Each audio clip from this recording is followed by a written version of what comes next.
नमस्कार, मैं हूँ राधा राणा और आप देख रहे हैं हिंद लाइव। बड़ी खबर है बिहार से। बिहार की राजनीति में इस वक्त जबरदस्त हलचल मच गई। चुनावी बिगुल अभी आधिकारिक रूप से नहीं बजा है, लेकिन बिहार में राजनीतिक तापमान उफान पर है। विधानसभा चुनाव नवंबर में होने हैं, लेकिन अप्रैल में ही सियासी बिसात बिछने लगी है। देश की शीर्ष नेतृत्व लगातार बिहार के दौरे कर रही है और अब आने वाले दिनों में राहुल गांधी, प्रधानमंत्री मोदी, लालू यादव और पशुपति पारस अपनी अपनी राजनीतिक ताकत दिखाने की तैयारी में जुट गए।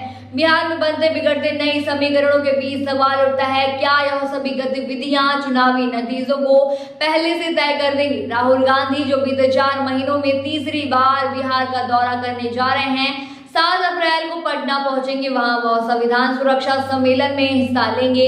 यह कांग्रेस के लिए बहुत महत्वपूर्ण अवसर होगा, क्योंकि बिहार में कांग्रेस लगातार अपनी स्थिति मजबूत करने की कोशिश कर रही। राहुल गांधी के इस दौरे को महागठबंधन की एकजुटता के संकेत के रूप में भी देखा जा रहा है। वहीं बिहार की सियासत में एक और बड़ा मोड़ 14 अप्रैल को आ सकता है। इस दिन पूर्व केंद्रीय मंत्री और लोजपा के पशुपति पारस पटना में एक बड़ी रैली करने वाले हैं। उन्होंने घोषणा की है कि इस रैली में वे स्पष्ट करेंगे कि वे एनडीए के साथ रहेंगे या महागठबंधन में शामिल होंगे। बिहार की राजनीति को करीब से जानने वाले समझते हैं कि पशुपति पारस के इस फैसले से कुछ विधानसभा सीटों पर बड़ा असर पड़ सकता है। जी हाँ, इसके बाद 15 अप्रैल की तारीख भी अहम है, क्योंकि इस दिन बिहार के मुख्यमंत्री नीतीश कुमार के बेटे निशांत कुमार राजनीति में एंट्री की अटकलें तेज हो गई हैं। बताया जा रहा है कि निशांत कुमार जेडीयू में शामिल हो सकते हैं और यह बिहार के राजनीतिक परिदृश्य के लिए एक महत्वपूर्ण टर्निंग पॉइंट साबित हो सकता है। अगर ये होता है तो नीतीश कुमार का यह कदम जेडीयू की भविष्य की रणनीति को लेकर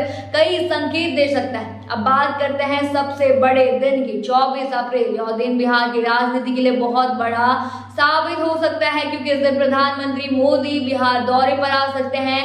वे कई नई योजनाओं की घोषणा कर सकते हैं, जिससे बिहार के मतदाताओं को साधने की कोशिश होगी। फरवरी में भागलपुर में एक बड़ी रैली करने के बाद अब पीएम मोदी फिर से बिहार की जनता को संबोधित करने वाले हैं। दिलचस्प बात यह है कि इसी दिन राष्ट्रीय जनता दल यानी आरजेडी भी अपनी बड़ी रैली करने जा रही है। लालू यादव के नेतृत्व में यह रैली होगी, जिसमें आरजेडी अपनी ताकत दिखाएगी।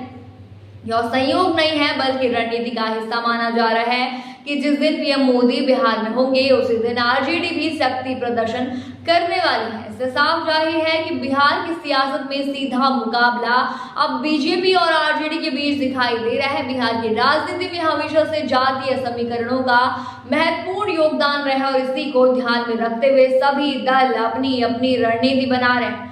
महागठबंधन जहां बीजेपी को घेरने के लिए लगातार एकजुटता का प्रदर्शन कर रहा है, वहीं बीजेपी अपने पारंपरिक वोट बैंक को मजबूत करने के लिए लगातार नए दांव चल रही है। बड़ा सवाल यह है कि बिहार की जनता इस सियासी उठापटक को किस तरह देख रही है। क्या ये बड़े नेता अपने दौरों और रैलियों के जरिए बिहार के मतदाताओं को प्रभावित कर पाएंगे? और सबसे अहम, क्या अप्रैल में जो सियासी बिसात बिछाई जा रही है वो नवंबर में होने वाले चुनावी नतीजों को संकेत दे रही है? इस पर सभी की नजरें टिकी हुई। आप क्या सोचते हैं इस मुद्दे पर? हमें कमेंट सेक्शन में जरूर बताइए और बने रहिए हिंद लाइव के साथ ही चैनल को सब्सक्राइब करना ना भूलें और हमारी फेसबुक और वेबसाइट पर जरूर